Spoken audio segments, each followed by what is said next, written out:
Hello दोस्तों, स्वागत है मेरे चैनल पर। तो दोस्तों, आज का टॉपिक है बेबी बेबी वाला प्यार।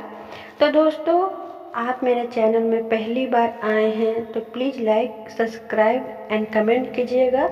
तो चलिए वीडियो को स्टार्ट करते हैं। बेबी बेबी वाला प्यार। प्रश्नकर्ता, ये जो आशिक लोग होते हैं एक दूसरे से बेबी बेबी वाली भाषा में बात क्यों करते हैं? एक दूसरे को बेबी बेबी सोना या चुन्नू मुन्नू बोलना युग क्यों होता है?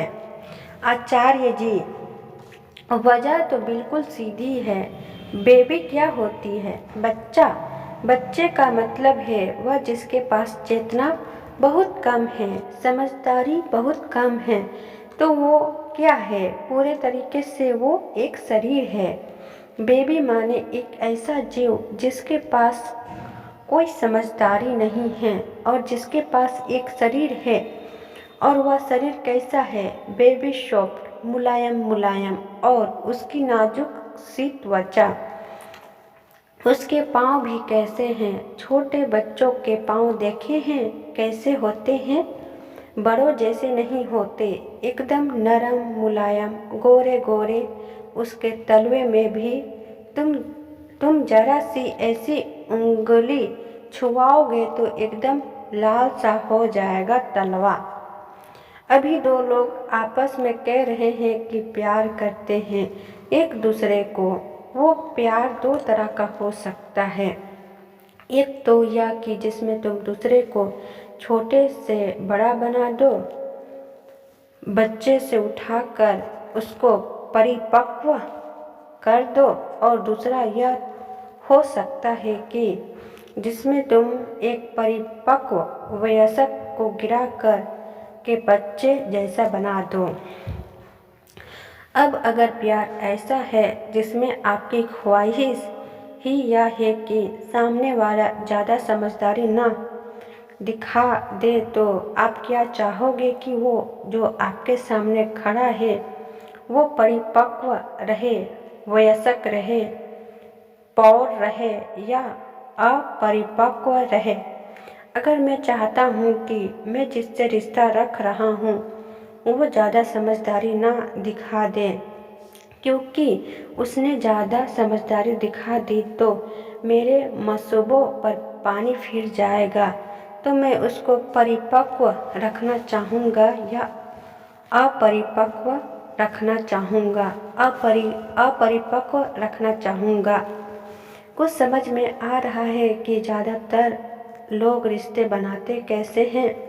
हम रिश्ते बनाते ही ऐसे हैं जिसमें दूसरों की समझदारी हमसे बर्दाश्त नहीं होगी, बल्कि अगर वो ज़्यादा समझदार हो गया है तो हम उनसे कहेंगे कि तुम तो बड़े होशियार हो रहे हो, बनेगी नहीं अपनी ये होशियारी कहीं और दिखाना। अगर हम चाहते हैं कि दूसरा हमारे लिए सिर्फ एक दे रहे तो बहुत ज़रूरी है ना कि हम उसको बेबी बनाकर रखें, क्योंकि बेबी क्या होता है? एक बॉडी, एक देह, एक जिस्म। बेबी के साथ कोई अक्ल नहीं होती। और हमारी भी जितनी बेबियां हैं, हम चाहते यही है कि वह जरा सा भी अक्ल का इस्तेमाल ना कर ले। बेबी के पास कोई अवेयरनेस, जागरूकता, कोई नॉलेज, ज्ञान नहीं होता। और तुमको भी जरा भी अच्छा नहीं लगेगा अगर तुम्हारी बेबी ज़्यादा ओवरनेस वो ज़्यादा नॉलेज दिखाना शुरू कर दे, क्योंकि तुम्हारी बेबी के पास अगर ज़्यादा ओवरनेस और नॉलेज आ गया तो वो तुम्हारे साथ क्यों रहेगा या रहेगी? तो हालत यह है कि तुमको अगर कोई परिपक्व लड़का या लड़की मिल भी गया प्रेम में, तो तुम पूरी कोशिश करके उसकी चेतना का स्तर गिराते हो, इतना कि वो 4 साल का हो जाए बिल्कुल। और जब वो 4 साल का हो जाता है तो तुमको बहुत प्यारा लगता है। तब तुम बहुत प्यार से उसके पास जाओगे, कहोगे ओह बेबी बेबी बेबी। इतना प्यार तुम्हें तब आएगा ही नहीं जब सामने वाला इंसान पूरी समझदारी से तुमसे बात कर रहा हो। हजारों में से कोई एक होगा जिसके सामने कोई कोई बैठ जाए जिसका 150 का आईक्यू बुद्धिमत्ता स्तर हो या जिसमें बुद्धि जैसी प्रतिभा हो, और ऐसे इंसान पर प्यार आ जाए। कल्पना करके देखो, तुम्हारे सामने बैठ गया है कोई बूढ़ जैसा और उसकी आंखें बता रही है कि वह बिल्कुल जान ले रहा है कि तुम्हारे मन में क्या है, तुम्हारे जीवन में क्या है। तुम्हें ऐसे पर प्यार आएगा क्या? नहीं आएगा। तो फिर तुम चाहोगी कि ऐसा इंसान अगर तुम्हें मिल भी गया हो तो तुम उसको बेबी बना दो। बेबी बनाने का मतलब है मूर्ख बना देना। जो तुमको बार बार बोल रहा है बेबी बेबी, समझ लो वो यही कह रहा है कि मूर्ख मूर्ख, और उसका स्वार्थ ही है इसी में है कि तुमको वो मूर्ख बनाकर रखे। बेबी के साथ सुविधा रहती है ना, उसको गोद में उठा लो, बेबी मना ही नहीं कर सकता। उसको बेवकूफ़ बना दो, बेबी मना ही नहीं कर सकता। उसके मुंह में कुछ डाल दो, बेबी मना ही नहीं कर सकता। उसके कपड़े उतार दो, बेबी मना ही नहीं कर सकता। भाई एक वयस्क परिपक्व आदमी होगा, वह यूं ही नंगा नहीं घूम रहा होगा, पर बेबी तो ऐसे ही अपना नंगा इधर उधर घूम रहा होता है। अब अगर तुम्हारा रिश्ता ही ऐसा है जिसमें परिपक्वता नहीं चलेगी और ये नंगाई चलेगी, तो ज़रूरी है कि उसको बेबी बनाकर रखो। खुश मत हो जाना अगर रिश्ते में कोई तुमको बार बार बेबियता हो। उसके इरादे तुम्हारे मानसिक विकृत करने को हैं। वह तुमको मानसिक रूप से दबाकर रखना चाहता है, और खुशनसीब होगे तुम अगर कोई तुम्हें ऐसा मिले जो तुम्हारी मानसिक उम्र बढ़ा दे कि उसको मिलने से पहले तुम ऐसे जीते थे, ऐसे व्यवहार करते थे जैसे 12 साल के हो। ज़्यादातर लोग ऐसे ही जीते हैं। शरीर से उम्र हो जाती है 22 की और दिमाग से उम्र होती है 12 की। तुम्हें कोई ऐसा साथी मिल जाए जो तुम्हारी इस 12 की अंदरूनी उम्र को बढ़ा करके 22 का कर दे, 28 का कर दे, तो ऊपर वालों का शुक्रिया अदा करना। लेकिन ज़्यादा संभावना यही है कि तुम्हें ऐसा ही कोई मिलेगा कि जिसके सामने अगर तुम 25 की उम्र की खड़ी हो तो उसकी भरसक कोशिश रहेगी कि वह तुमको 5 का या 7 का बना दे। तुम्हें क्या लगता है प्रेमजनी आपस में जो बात करते हैं को या कोई बहुत ऊंचे स्तर की बात होती है, उनमें जिंदगी की गहराई होती है ना? वह बातें बिल्कुल वैसे ही होती है जैसे 5-7 साल के लड़के लड़कियां कर रहे हों। 5-7 साल के लड़के लड़कियों की बातों में क्या होता है? आवेग, भावनाएं। अभी जो लग रहा है वे बोलते जा रहे हैं। कोई छोटी बात थी बहुत बड़ी हो गई, कोई मुद्दा पकड़ कर बैठ गए। मम्मी ने डांट दिया, उसने ऐसा कर दिया, तुम मेरे साथ खेलने क्यों नहीं आए? तुम मेरे साथ खेलने की जगह पड़ोस की प्रिया के साथ क्यों खेलने चले गए आज? यही तो 5-7 साल के लड़के लड़कियों के मुद्दे होते हैं। तुमने मेरी डॉल चुरा ली, वह मेरी खिल्ली उखाड़ के भाग गया, यही तो मुद्दे होते हैं 5-7 साल के लड़के लड़कियों के।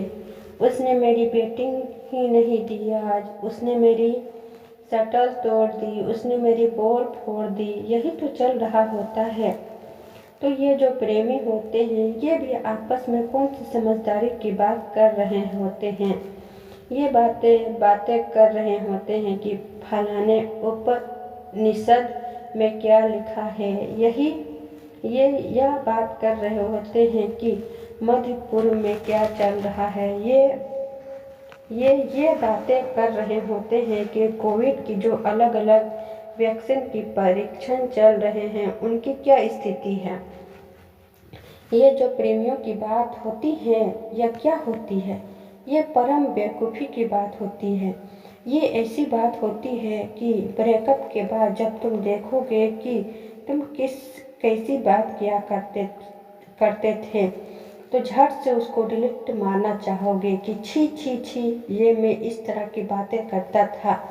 इसलिए नहीं कि वो जो तुम बात कर रहे हो वह कोई कांड है, इसलिए क्योंकि वो जो तुम बात कर रहे हो वो यह सबूत साबित करने के लिए काफ़ी है कि तुम्हारा IQ लेवल, बुद्धिमत्ता स्तर 23.23 है, इससे ऊपर का नहीं। इसलिए बेबियाना जरूरी हो जाता है क्योंकि हम प्रेम दूसरे को बढ़ाने उठाने उसके उत्थान के लिए नहीं करते। प्रेम हम दूसरों से करते हैं अपने स्वार्थ के लिए, और अपने स्वार्थ के लिए दूसरों को गिराना जरूरी होता है।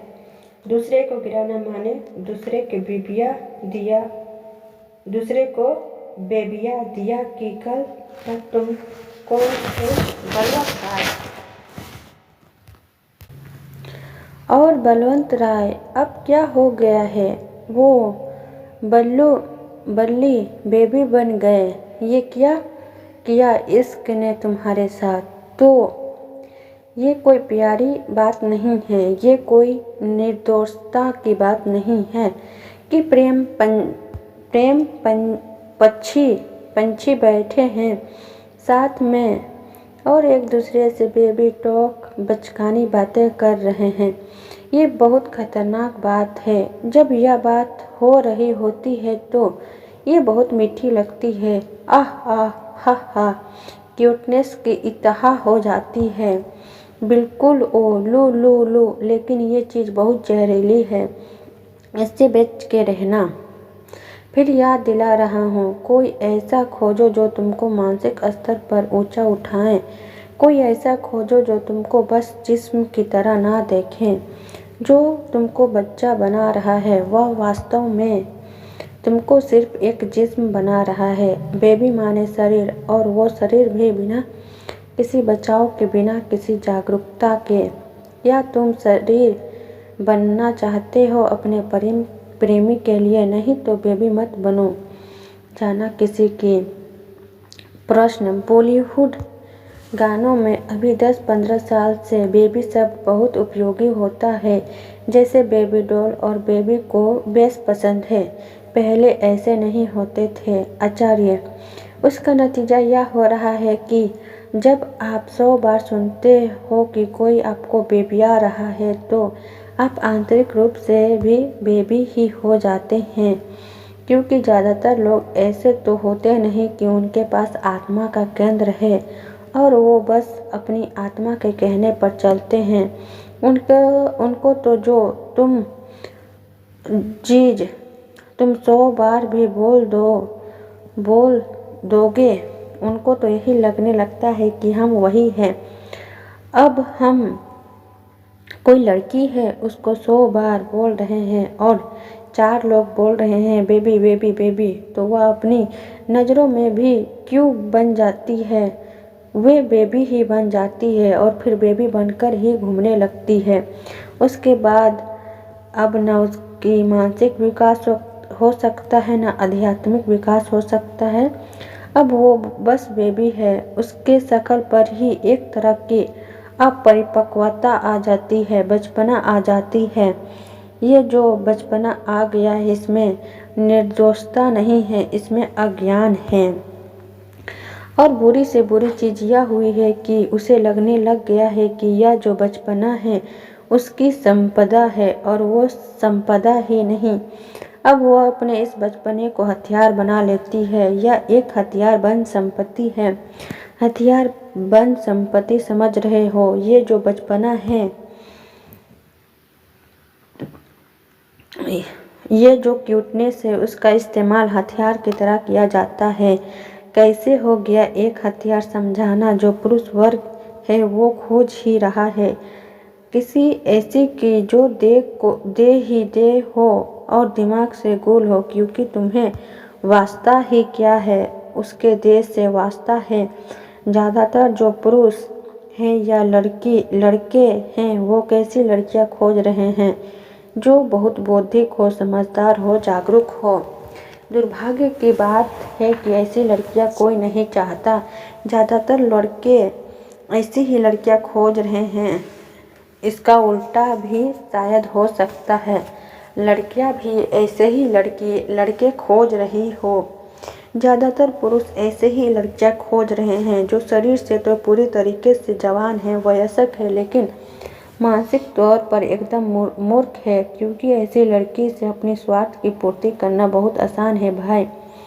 वो ज़्यादा सवाल नहीं पूछेगी, तुम उसे बेवकूफ़ बना सकते हो, तुम उसके साथ जिस तरह के चाहे खिलवाड़ कर सकते हो। वो ज़्यादा विरोध ही नहीं करेगी, या अगर उसका विरोध आएगा भी तो वो बहुत अनुमानित होगा। आपको पता होगा कि ये किस तरीके का विरोध करेगी। चूँकि आपको पता है कि कैसा विरोध आएगा, तो आपको यह भी पता है कि कैसे उसे विरोध को दूर करना है, कैसे उसको जीत लेना है।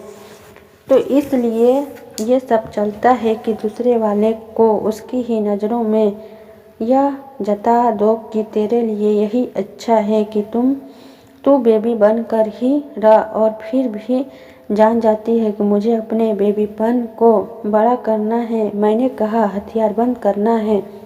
वो इसका इस्तेमाल फिर हथियार की तरह करती है। तुमको वही चीज़ उसकी चाहिए, वो वही चीज़ दिखाएगी और तुरंत वो तुमको जीत लेगी। अब आप पर विजय पा लेगी। और ये बात मैंने कहा दोनों तरफ लागू होती है, लड़कों पर भी लागू होती है। वो भी इसी चीज़ों का इस्तेमाल करते हैं, और ये बहुत गड़बड़ बात है, क्योंकि आदमी पर सबसे ज़्यादा असर किसका पड़ना है? साथ का। जो तुम्हारे साथ है वही तुला हुआ है, वही लगा हुआ है कि तुमको उठाने की जगह तुमको बेबी बना देगा। तो अब बताओ तुम्हारे लिए क्या उम्मीद शेष है? तो इस चीज़ से बिल्कुल बचना। और अपने बिल्कुल ठीक कहा है कि हिंदुस्तान में तो कभी होता ही नहीं था कि एक दूसरे को बेबियाएँ जाएं, या तो पिछले 20-40 साल से पश्चात भाव है। भारत में इसलिए नहीं होता था क्योंकि भारत में इतनी समझदारी थी कि जिसको प्रेम कर रहे हो, जिसको साथी कह रहे हो, अपना उसका नुकसान नहीं कर देना है, उसको दे ही नहीं बना देना है, उसकी ज़िंदगी में इसलिए नहीं घुसे हो कि उसके 4 साल का खिलौना बना दो। प्रश्न, आचार्य जी, अब कुछ समय पहले मैं एक संक्षांतर देख रहा था यूट्यूब पर। उसमें बताया जा रहा था कि महान पुरुषों की जीवनियों पर आधारित जो टीवी सीरियल्स आजकल आते हैं, वैसे जैसे महाराणा प्रताप, तो उनमें ये आते हैं कि उनको बड़ा ही नहीं होने दिया जाता है। लगातार उनका जो बचपन है उसी के आसपास कहानी को खींच कर दिखाया जा रहा है, और उनका जो असली जीवन था, जो असली चीज़ उन्होंने की, जो जीवन में वो कभी आ ही नहीं रही है। तो ऐसा ही क्या है समाज में आचार्य? वह झेला नहीं जाएगा ना। महाराणा प्रताप ने बड़े होकर जो किया है वो चीज़ इतनी ज़बरदस्त थी कि ज़्यादातर लोग उसका मुकाबला करना तो छोड़ो, उसका अनुकरण भी नहीं कर सकते। पूरा अनुकरण करना छोड़ो, उसका 10-20% भी अनुकरण नहीं कर सकते। तो ज़रूरी है कि महाराणा प्रताप को बड़े ही मत होने दो, क्योंकि बड़े हो गए तो खतरा बन जाएंगे। छोटे हैं तब तक तो प्यारे लगते हैं, बड़े होकर के कुछ ऐसा करने वाले हैं जिसकी मिसाल तुम अपनी ज़िंदगी में ला ही नहीं सकते। बल्कि जब वे बड़े हो जाएंगे तो वह तुम्हारे लिए एक अपमान की चीज़ बन जाएंगे। उनका होना तुम्हारे लिए बड़ी अपमान की बात हो जाएगी, क्योंकि कहाँ उनकी ऊंचाई, कहाँ उनकी कीर्ति, कहाँ उनकी वीरता, और कहाँ तुम्हारा जीवन डर से लदा हुआ। कहाँ उनकी स्वतंत्रता, प्रियता और कहाँ तुम्हारा गुलाम जीवन। तो झेले नहीं जाएंगे महाराणा प्रताप, तो बेहतर है उनको छोटा ही रहने दो। ठीक यही काम हमने श्री कृष्ण के साथ भी किया है। बड़े हो गए श्री कृष्ण तो गीता का देंगे खतरा है, इसलिए हिंदुस्तान ने बड़ा अन्याय किया श्री कृष्ण के साथ कि अगर उनकी गीता एक ने पढ़ी है तो उनकी जो बाल लीला और बाल क्रियाएं हैं वो 100 को और 1000 को पता है। इसमें कोई आपत्ति की बात नहीं है कि उनकी जो बाल क्रियाएं हैं या उनका जो बाल रूप है उसको लोगों को ज्ञान हो, लेकिन ये बहुत भारी आपत्ति की बात है कि ज़्यादातर लोग बस कृष्ण कन्हैया की बाल सुलभ क्रियाएं तक ही अपने आप को सीमित रखना पसंद करते हैं और वो कभी कृष्ण कन्हैया को श्री कृष्ण बनने को नहीं देते। गीता से वो कोई मतलब रखना ही नहीं चाहते, क्योंकि गीता खतरनाक है। नन्हा कान्हा सुविधापूर्ण है। नन्हे कान्हा के साथ क्या है?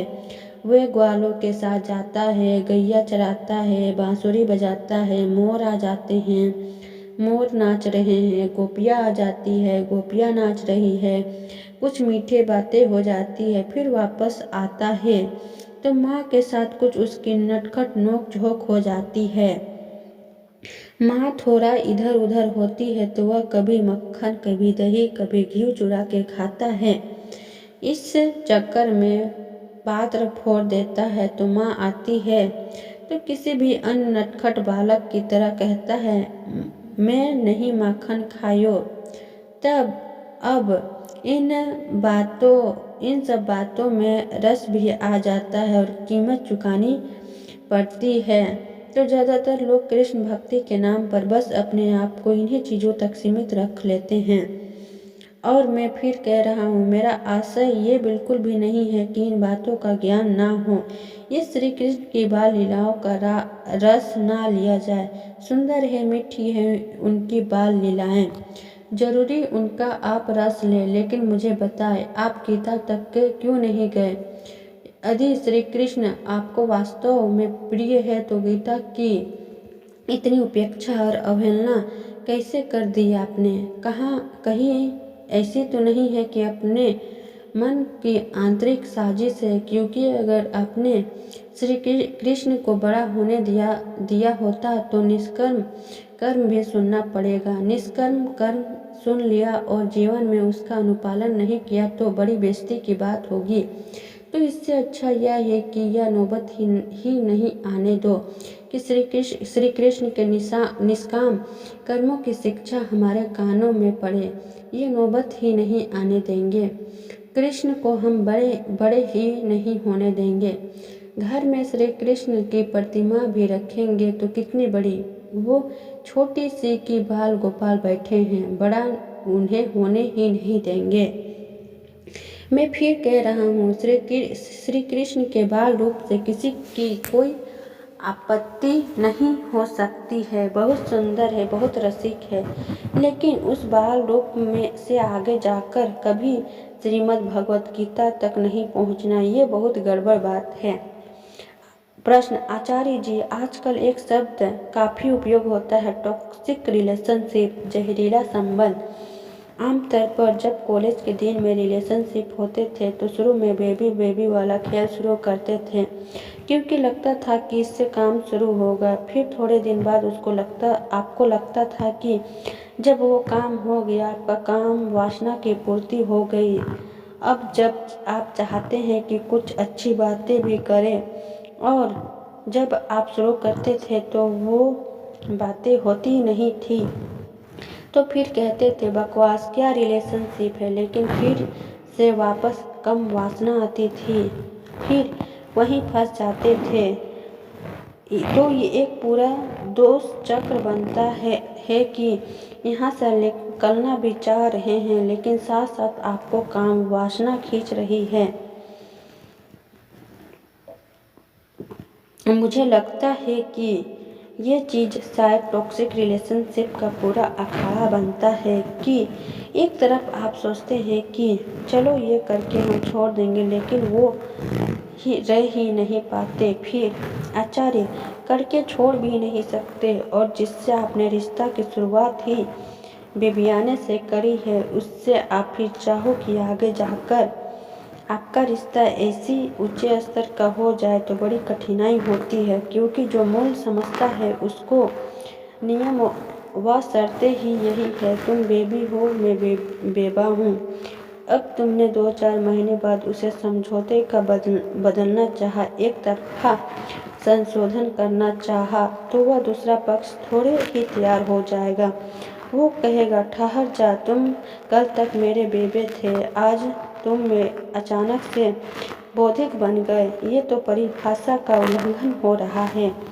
हमारी तुम्हारी परिभाषा क्या है? मैं तेरी बेबी, तू मेरा बेबा। तू और कुछ कैसे हो रहा है? ये तो नियमों का उल्लंघन हो रहा है ना। आपने तो जो हमारे समझौते के बिंदु हैं उन्हीं का उल्लंघन कर दिया।